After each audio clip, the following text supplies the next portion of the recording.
Assalamualaikum warahmatullahi wabarakatuh. Waalaikumsalam warahmatullahi wabarakatuh.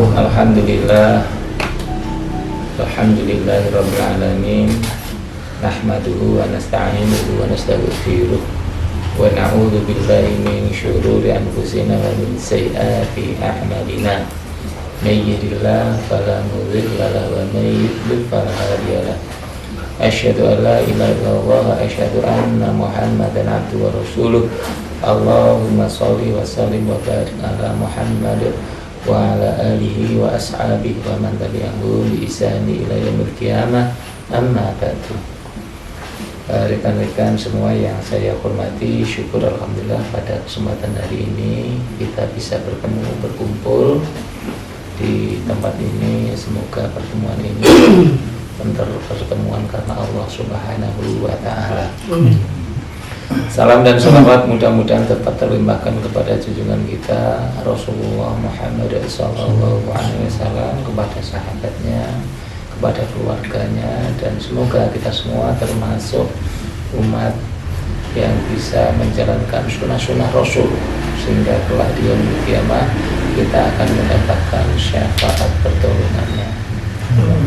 Selanjutnya mari kita sedikit diskusi, sharing tentang keberadaan kita di lembaga Hidayatullah ini, tentu dengan harapan bermanfaat bagi umat, bermanfaat dan bermartabat bagi semua alam. Buat kita semua, minimal di Jamaah Hidayatullah, tentu lebih daripada itu kita bermanfaat untuk seluruh alam. Perlu saya sampaikan bahwa tugas kita yang berkecimpung di dunia keuangan ini pertama mencari uang sebanyak-banyaknya, jangan dibatasi, sebanyak-banyaknya. Bisa targetnya tak terbatas. Yang kedua, mencatat serapi-rapinya, dicatat, jangan sampai tercecer satu rupiah pun, dicatat. Pemasukan berapa, pengeluaran berapa, dicatat. Karena ini adalah perintah Allah. Yang ketiga, ditasarufkan atau dibagi seadil-adilnya. Sementara tiga ini dulu aja ya. Mencari sebanyak-banyaknya. Yang tukang mencari sini siapa? Tukang mencari ada ya? Tukang mencari sebanyak-banyaknya. Gak usah ditarget, pokoknya targetnya sakit. Kemudian yang mencari menyetorkan dan dicatat serapi-rapinya, sehingga mau data apa saja kelihatan, pemasukanku berapa kelihatan, disalurkan kemana kelihatan, bonusku berapa ya kelihatan semua tercatat. Itu kan nyatet siapa ini? Mas Susmanto. Rawo Mas Susmanto. Perjalanan. Ini penting. Karena nek ra dicatet itu menyalahi syariat. Mengandalkan ingatan. Wah, ingatan manusia itu sering suloyo. Suloyo itu apa? Sering kacau ingatan. Dan ingatan itu tidak bisa dipertanggungjawabkan. Pokoknya ingatku segini, sisinya ingatanku segini, kan susah tuh. Dicatat rapi-rapinya. Yang berikutnya dibagi proporsional seadil-adilnya. Itu kan bagi apa? Mas Wahyu. Itu kan bagi. Itu.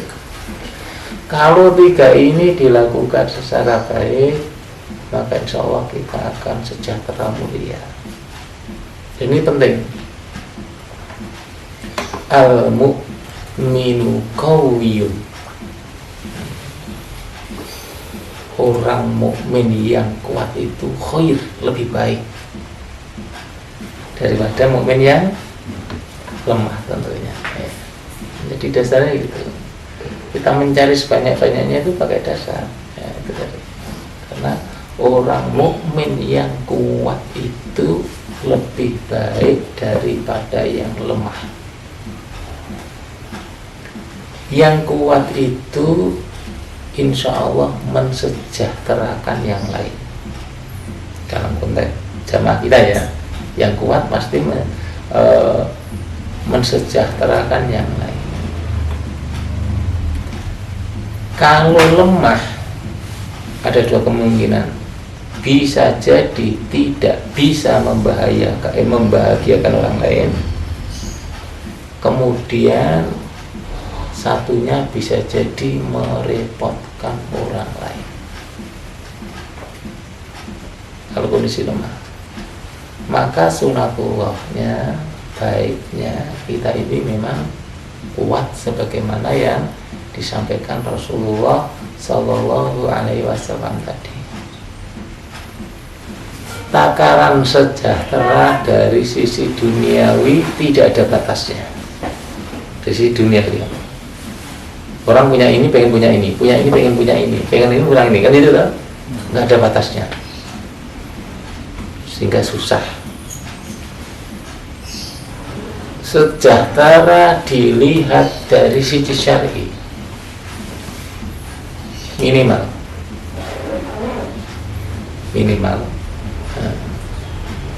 Kita kuat melakukan sholat, kuat. Sholat itu asumsinya punya pakaian yang memenuhi syariat. Ada pakaian yang standar. Lah, apa ada orang yang sholat nggak punya pakaian? Zaman sahabat ada. Pakaiannya gantian sama istrinya. Berarti itu lemah. Lah gur pakaian dulu. Nek bojone sholat, sijine nek ngomah ora iso sholat. Engko gantian. Standarnya kuat, sholat itu bisa berdiri tegak. Nek sambil tidur, sambil duduk karena lemes kelaparan, namanya belum kuat, belum sejahtera. Apakah ada? Ada. Zaman sahabat ada. Memang orang itu mau duduk saja perutnya harus harus diganjel. Ganjel itu diganjal dengan entah itu batu, entah apa, karena lapar, gak sejahtera. Kemudian puasa juga enak. Maksudnya apa? Puasa bisa buka puasa, bisa sahur. Standar syariatnya begitu. Waktu puasa segera puasa, waktu sahur ya tetap sahur. Apakah ada orang yang tidak buka puasa? Nggak bisa. Ada. Tidak harus dulu. Sekarang pun ada. Tidak bisa sahur, ada. Rata-rata dari daerah Afrika sana, Ethiopia, itu puasa belum tentu bisa sahur karena tidak ada yang dipakai untuk sahur. Nah, kita kan karena ketiduran. Nah, di daerah sana ada, tidak perlu nunggu dulu, sekarang pun ada. Nah, secara syariat parameter itu begini ya, tadi ya, puasa bisa buka, bisa sahur, kemudian bisa bayar zakat. Minimal zakat fitri. Zakat fitri itu 1 mud.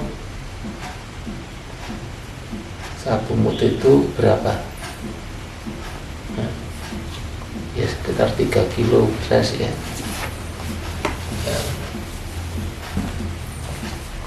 Kemudian meningkat lagi bisa zakat mal.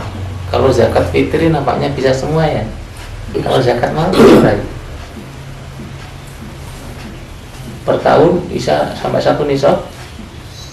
1 nisab itu kira-kira jenengan punya 82 gram emas, atau kira-kira punya sekitar aja ya 50 juta. Kemudian minimal lagi bisa menunaikan haji. Menunaikan haji menurut saya, maaf ya, ojo digugat maksimal, enggak, minimal. Wong Islam itu minimal iso sholat, minimal iso poso, minimal punya bisa zakat, dan minimal bisa haji. Kalau belum itu berarti belum sejahtera. Kenapa? Haji pun manis tatokum yang mampu. Berarti nek zakat mal urung iso, haji urung iso, berarti kan urung mampu. Ya. Itu kan belum mampu. Nah, belum mampu berarti kan belum sejahtera. Gitu aja. Karena kondisi belum sejahtera, maka relevan banget kita sebagai lembaga keuangan yang ngurusi keuangan cari duit sebanyak-banyaknya, dicatat serapi-rapinya, dibagi seadil-adilnya.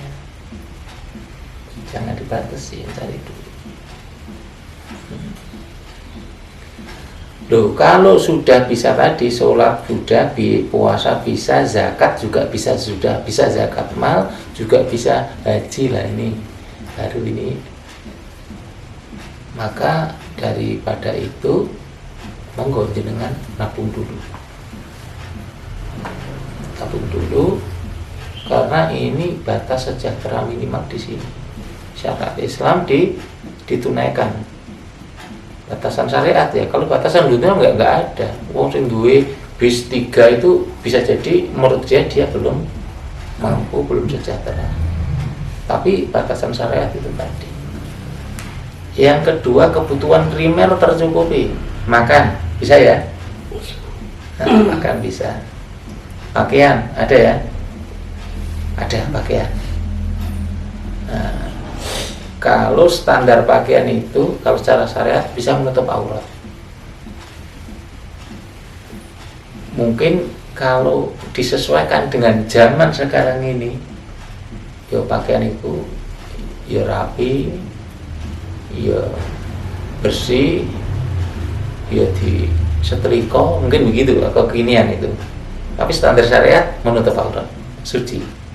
Itu. Ya, saya mungkin tambah tiap hari ganti mungkin gitu mas ya. Nah gitu kalau sekarang. Tapi seandainya tidak bisa tiap hari ganti, ya paling tidak ya ada.